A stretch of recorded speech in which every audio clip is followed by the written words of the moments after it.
Good afternoon. I guess still technically the morning making this video, but it's almost noon here, so same thing.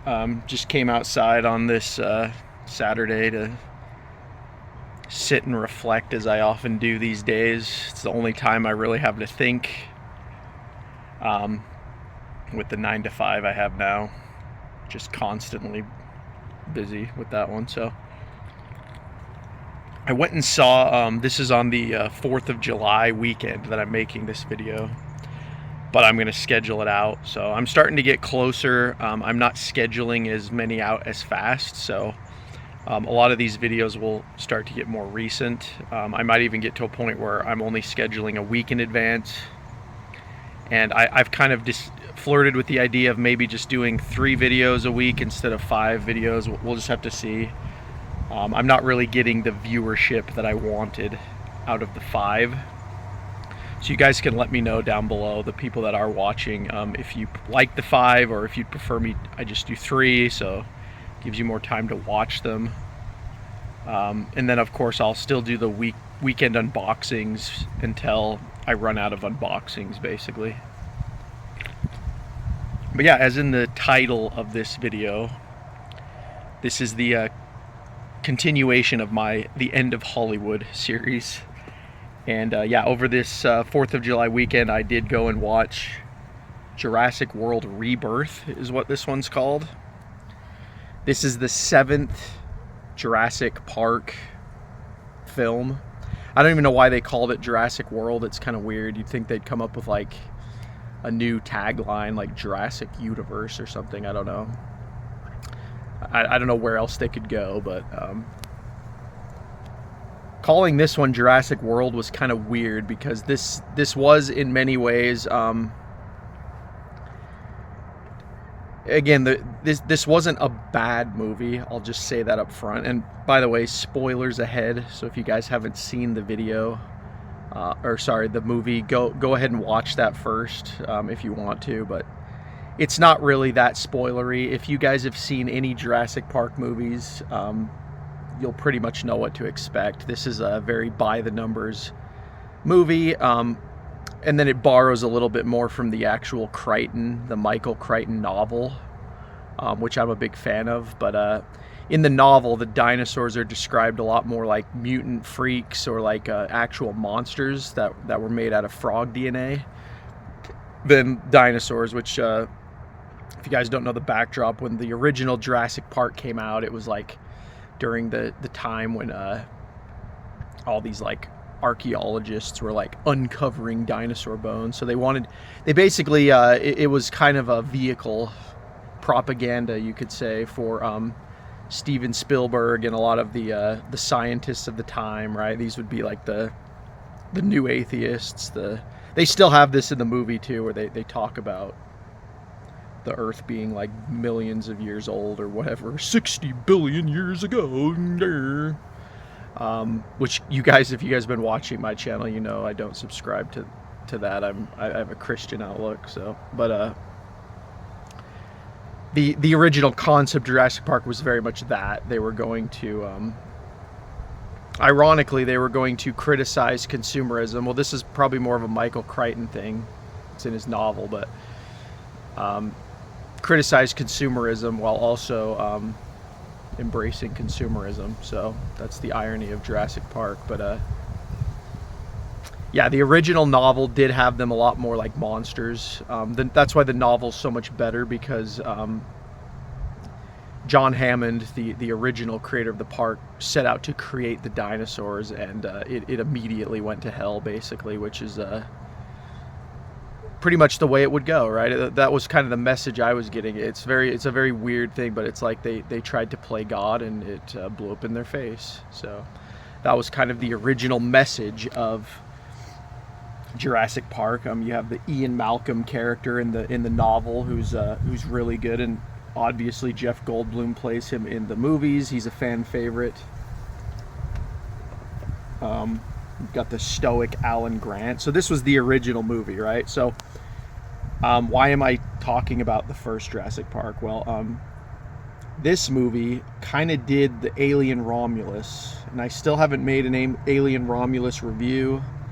I need to watch the movie again, to be honest. I only saw it the once in the theater, and I hated it, but I do need to like watch it again to actually talk about it. And so yeah, when it goes on like a Vudu sale, I'll like buy it and watch it again. But yeah, this movie, this is what a lot of movies are doing now, for good or bad. And again, like I said, this one, I'd give it like a 6. It wasn't terribly offensive, but it wasn't great either. I would say this is a perfect example of a movie that for everything good it does, it did equal wrong. So it just didn't allow it to move past that 5.56 rating. It's a very safe movie, you could say that. But yeah, the reason I brought up the first one is because apparently with this movie, the original writers from Jurassic Park, I think it was like David Coep, if I remember the name. He's one of the original writers. They brought in Gareth Edwards. I hope I'm saying the director's name right. He's the guy that directed the initial Godzilla remake, which I didn't love, but Gareth Edwards is a good cinematographer, and you see this in the movie. He's a good director. He's got a good vision for like how scene composition works. And they also filmed this, I did notice this because I'm old, they did film this movie Jurassic Park Rebirth on film. You can tell in the movie, it does, like the very beginning especially of the movie, it does have this very Jurassic Park 1 and 2 vibe with the way that it was filmed. They even did the Romulus thing where they brought back the beep beep boop computers, is what I call them, right? It's the 80s 90s computer aesthetic.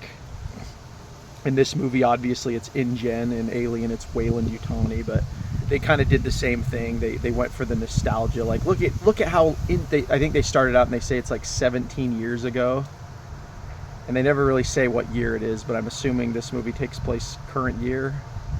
So 17 years ago would have been like 2010 or 11, something like that, which is kind of weird. I don't know why they did that time. They should have just said like, they should have just timed it to the original park, because the theme of this one, just to kind of like get this out of the way, is that I guess there's more than one island. They don't really say that there's only 3 islands, but they're kind of like expanding the scope of islands outside of Isla Nublar and Isla Sorna, which are the original 2 islands from the Jurassic Park franchise. So I can't even remember what this one was called. It's called like Isla Grande something. It shows it in the beginning of the movie, but I completely forgot. But the point of it is that there's a 3rd island, and this island was where like all the circus freak dinosaurs, like the failed experiments, went.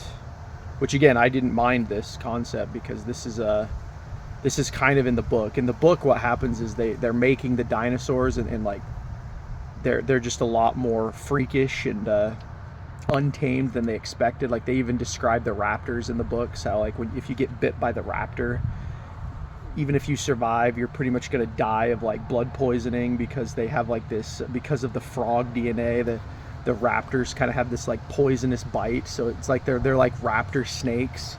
So they kind of went for that with this Rebirth, which I liked. They did this in Fallen Kingdom, and a little bit in Dominion as well. Fallen Kingdom, underrated in my opinion. I liked the end where it was basically a Resident Evil video game movie, but with I forget what it's called, that crazy like T-Rex raptor.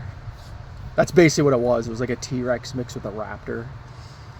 So yeah, I've always liked, and then of course in the original Jurassic World, they had again, I'm forgetting all the names, but they did start doing the mutant dinosaur. And you know, a lot of people are criticizing that online. Like, I want dinosaurs, I don't want, but again, it's like, we don't even know if dinosaurs existed. That was another thing that was funny about the Jurassic Park films, is they thought raptors looked a certain way. But then in like the 3rd Jurassic Park, they were like, well, actually they had feathers. Actually, they were more like birds, and they really went for that in this movie. The raptors literally can fly in this movie, so they're like raptor pterodactyls. They look kind of funny too, like their face kind of looks like more turkey-ish, but They're clearly raptors, and they fly. And so yeah, I'm kind of all over the place, guys. I apologize. I need to give you like a plot breakdown, but yeah, they really went for this. So the movie starts. They're on this new island. You know, they really play the InGen thing out, which I like. They did this in Romulus too. The beginning of Romulus was kind of cool. Like, a lot of movies do this now. I talked about this in my 28 Years Later review. They just nail the openings now, but no, filmmakers just can't seem to end the movie. This movie suffers from that a little bit, but not really. This kind of ends and starts and ends the way you think. Very traditional Jurassic Park movie. There is nostalgia like Romulus too, but it's not in your face as much as they're not saying things like "get away from her, you bitch," like right in the movie. They're not putting lines from other characters in other people's mouths. The nostalgia in this movie is more like, "Hey, do you remember that scene from Jurassic Park 1? Well, here's kind of like that same scene, but like different." But they don't say it outright. Like a good example is there's a scene, if you've seen the movie, you know, there's a scene where they only have the T-Rex in this movie for like one scene, but they're in the river and there's like this raft, and the raft flips over and the little girl is like stuck under the raft. And you guys remember in the original Jurassic Park, if you're old like me, they're stuck in the car, and the T-Rex like bites down and they have to hold the glass up. So in this movie, the raft flips over and she's like under the raft, but it's one of those like inflatable blow up rafts. So the T-Rex like bites down and like the rubber of the raft like forms his teeth, right? So things like that. At the end of the movie, the flying raptors, they're like trying to find him at a gas station, and very reminiscent of the kitchen scene from the first Jurassic Park. So it's things like that they did. But in this movie, it didn't really bug me because it wasn't characters saying like stupid things. And this movie did have really stupid characters, but I mean, they pretty much all do. So yeah, all that said, right? Like I've given you kind of the breakdown of what it is, and I'll just now go over the plot, which I found the plot to be somewhat interesting. That this was more of a Jurassic World, or sorry, not Jurassic World, a Lost World, the second movie, mixed with like Jurassic Park 3, which, you know, I kind of liked it. I actually kind of digged the setup. The unfortunate thing is that it still suffers from what I'm tagging the end of Hollywood, where, you know, they got to put the brown people in. They got to have the woman being stronger than everyone else. You know, they got to do all these modernity things. You know, they got to have the social liberalism, democracy messaging in there. They got to make the white guys are all evil, right? They're always evil except for the one white guy that's like a beta cuck. You know, they've got all that in this movie. But again, didn't bother me that much for this movie because it is what it is. Although I will say the dinosaur to human death ratio was far too low in this movie. I think this is the least amount of people that have ever died in a Jurassic Park movie, if I thought about it. I literally think only like 3 or 4 people die in this Jurassic Park movie, which is very weird. It suffers from that too, the very modern thing of like, you can just tell which characters are going to die and which ones are going to live. Like, you see, a good one is there's like this brown family, right? This like Mexican family. You know that none of them are going to die. You're like, maybe the father will die, but literally none of these people die, which is stupid. I think one or two of them should have died.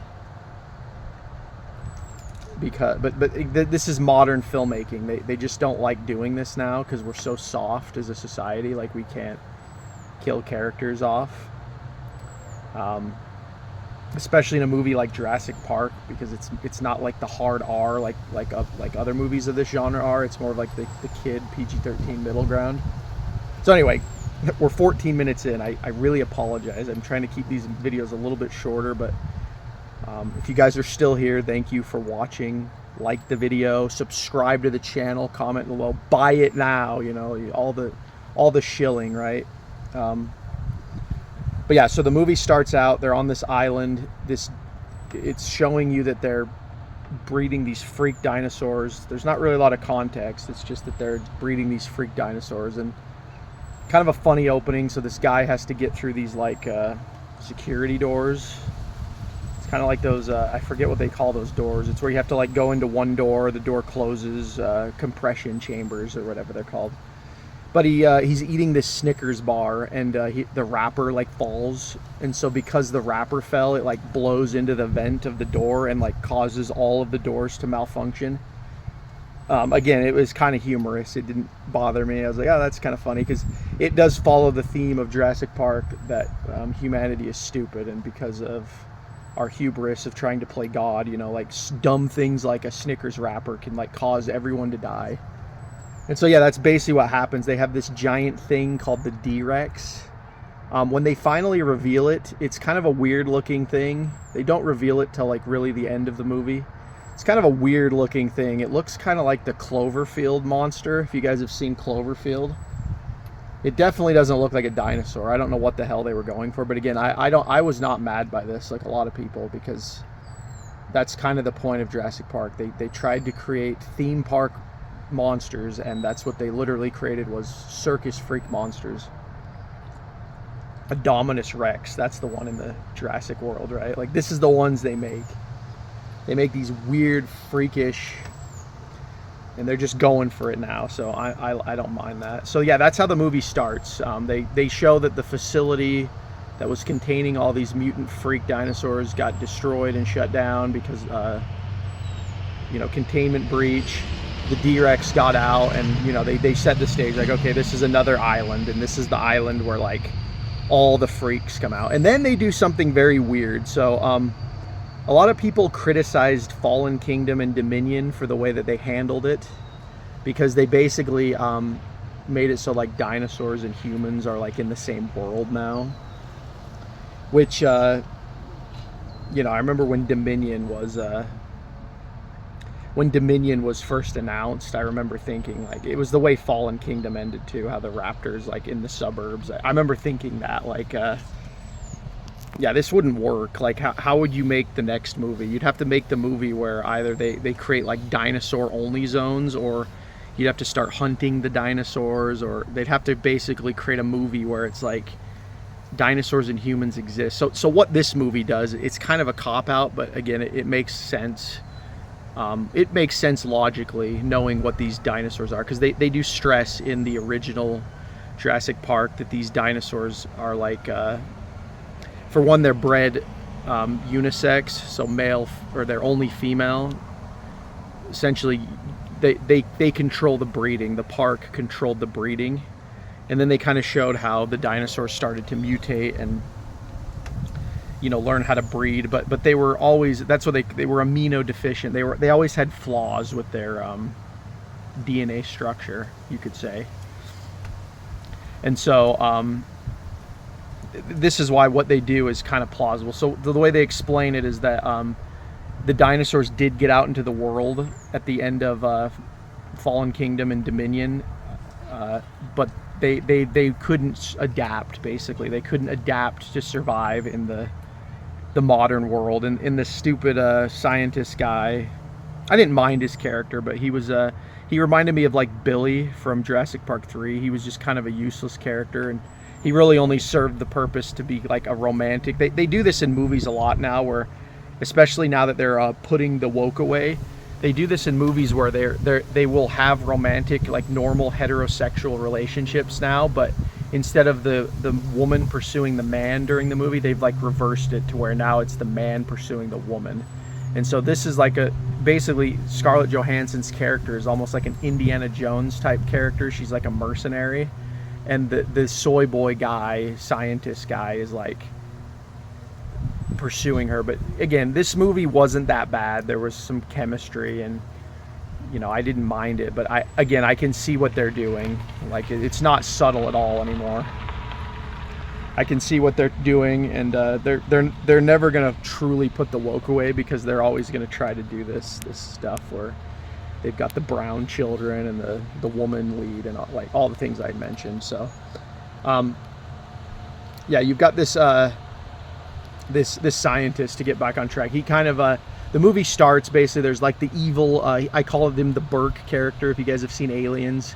They've got the evil, like, InGen corporate guy, right? And he wants to, the whole plot is basically this. He wants to create life-saving medicine, right? Which, this is an interesting take, because 28 years later, did the opposite, where they tried to make the doctor look good. But in this movie, they kind of make the pharmaceutical companies look bad with this guy, because they're kind of showing like, oh, this guy wants to basically like create vaccines and drugs out of these like mutant freak dinosaur blood so that he can like prolong people's life, right? Like it's like a very like stabby you know, virus. I don't know if I can even talk about COVID on YouTube, but it's that narrative, right? He's gonna create medicine, and this company's gonna save the world, and we're all gonna be multi-millionaires. And so the premise is like he contracts Scarlett Johansson's character, like 10 or 20 million. I can't remember exactly the amount.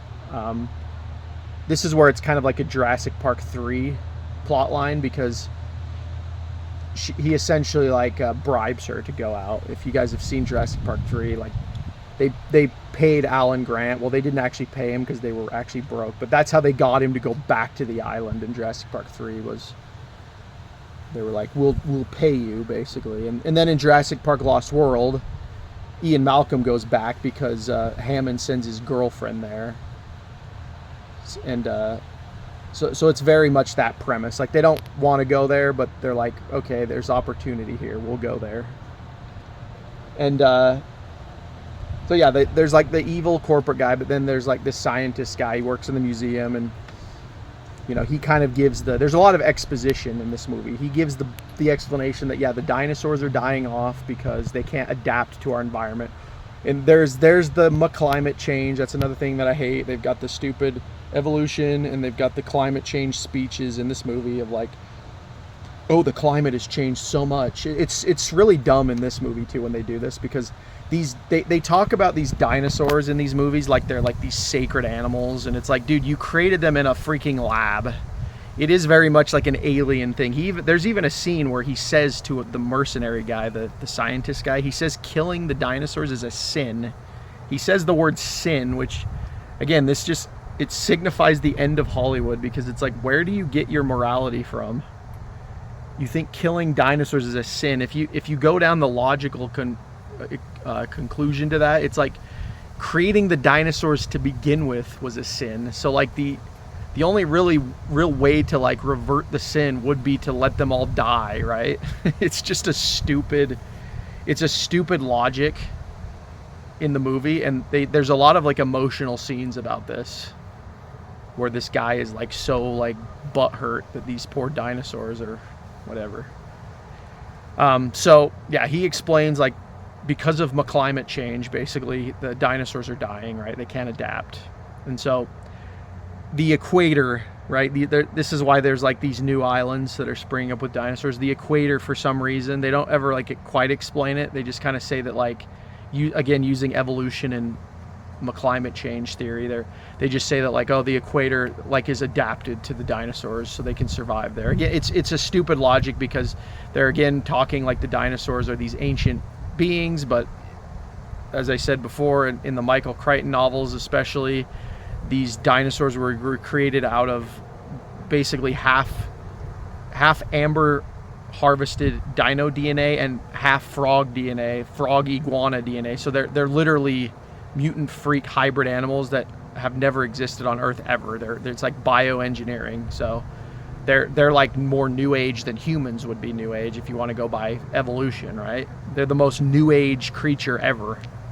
So to call them like sacred or old, it's stupid. But they do this in all the movies, talking about them as if they're like actual dinosaurs when they're not. So that's the premise. So they have to, there's 3 dinosaurs that they have to get samples from. I can't remember the names. I think it's the first one is like this giant whale shark thing. The second one, I think that one's called Titanosaurus. The only reason I know that is because at my work there's like this diet Dr. Pepper that we can drink, and one of the cans, a lot of the cans have Jurassic World Rebirth ads on them, and so the Titanosaurus is like this giant, the long neck one. I forget what those ones are called. It's a really huge version of that, and that one's the peaceful dinosaur of them all. And then the last one is this, like I told you, it's like this petrodactyl eagle thing. It's got a beak. That one was actually the coolest design. I actually liked that scene. It wasn't very long, but when they have to go into the nest to like harvest the egg, that was a pretty cool scene, and I quite enjoyed that dinosaur design, because it literally was a pterodactyl, but it had like an eagle beak, so it was kind of cool. It was like, okay, yeah, they're like, I like this idea that the dinosaurs are mutating into like just like literal monsters, like it's like half dinosaur, half bird at this point. And so that was pretty cool. But yeah, that's the premise. They have to get these 3 samples. A very simple premise. So yeah, they go to the island, you know, the usual crap happens.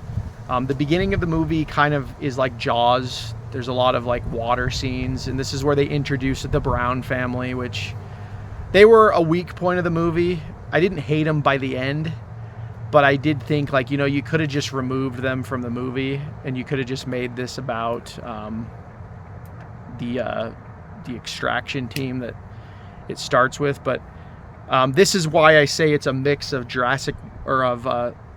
Lost World and Jurassic Park 3, because Jurassic Park 3 is about like a family getting stranded, and then Lost World is about like an expedition team getting stranded. And so in this movie they just like combined them both, so that's why it didn't really bother me by the end, because, you know, the movie's really long. I should have said it's almost 2.5 hours long, so there's a lot of scenes they could have cut, but there's just enough scenes there to where like I kind of cared about the characters a little bit more than the usual cannon fodder movie. So by the end, when they did the Jurassic Park ending like they always do, where they're sitting and they're all beat up and they do the little piano music, do do do do do, like they're going off into the sunset. When that happened in this movie, I was like, okay, it felt kind of earned. You know, these characters, I don't hate them. So yeah, the beginning is kind of Jaws. Then they get stranded on the island, and I'm not going into crazy detail about this because it's like literally, if you guys have seen the movie King Kong, even the Peter Jackson's King Kong movie follows that formula as well, where it's just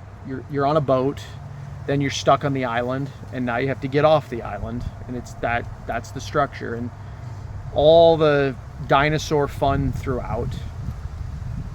And so yeah, what do I think about this movie? Like I said, I'm gonna give it like a 6 out of 10, guys, because it wasn't terribly offensive, and it didn't bother me like I thought it would. I thought it was gonna really annoy me like Romulus. I was going in there like, this is just gonna be another movie. But something to note, Universal still makes Jurassic Park movies, and Universal is not owned by Disney. I am noticing that, like, everything that's not owned by Disney, even though it has the modernity problem,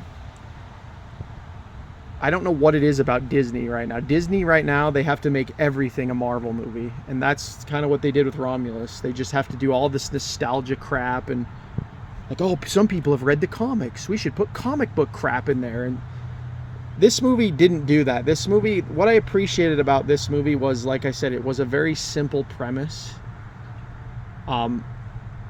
And it was executed. It was a very like simple script that you would see in like a 90s or 2000s movie, but it wasn't executed perfectly like it could have been. So that's why it sucks, because again, they did have to put all the modernity crap in there, but the plot was interesting enough. Like I said, the fact that they filmed it on film was noticeable. All the dinosaurs were CGI in this. I think there was only one scene where I saw practical effect. It was when she goes into the T-Rex nest, there's like this dead body, like a dead dinosaur that the T-Rex had been eating. I think that was practical. I couldn't tell, because that is one thing I'll say, even though that this movie's riddled with CG, the CGI in this movie is very good. So I didn't really notice that it was CG, and at this point I've seen so many of these Jurassic World, Jurassic Park movies that it's kind of like the Gollum CG in Lord of the Rings. When you saw Lord of the Rings to Hobbit, You know, the Gollum CG got like really good in The Hobbit. So that's kind of what I'm seeing with these movies. Like every movie, the dinosaurs are looking better and better in CG. So it's not really bothering me as much anymore. They've definitely become pros at making CG dinosaurs. And so yeah, that's kind of the review, guys. Like I don't know what else to say. Like I didn't need to go into the plot. Like I basically gave you the plot. The plot is that they created freak dinosaurs on an island. You know, this is like, it's like an alien resurrection way to think about it, right? They created all these failed experiments of dinosaurs, and instead of getting rid of them, because it would cost a lot of money to make them, they're just like, well, we got to store them somewhere. So they stored them on this other island. And then this company wants to create disease curing drugs or whatever, right?